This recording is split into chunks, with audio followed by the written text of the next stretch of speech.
സത്യമായോ കളവായോ, അതുപോലെ തന്നെ മറന്നുകൊണ്ടോ മനഃപൂർവമോ അള്ളാഹുവിനെ മുൻനിർത്തി സത്യം ചെയ്യരുത്. കാണുന്നതിനൊക്കെ സത്യം ചെയ്യുന്ന ചില ആളുകളില്ലേ, അങ്ങനെ സത്യം ചെയ്യണ്ട.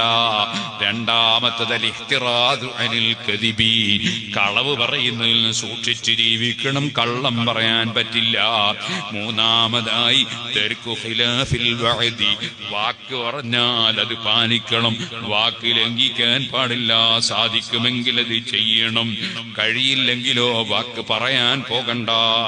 നാലാമതായി ഒരാളെയും ലഅനത്ത് ചെയ്യാൻ പാടില്ല, ഒരാളെയും ശപിക്കാൻ പാടില്ല, അത് അക്രമിയാണെങ്കിലും ശപിക്കാൻ പാടില്ല.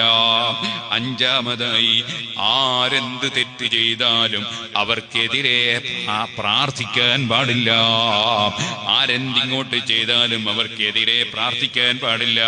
മറിച്ച് അവർ നന്നാകാൻ വേണ്ടി പ്രാർത്ഥിക്കുക,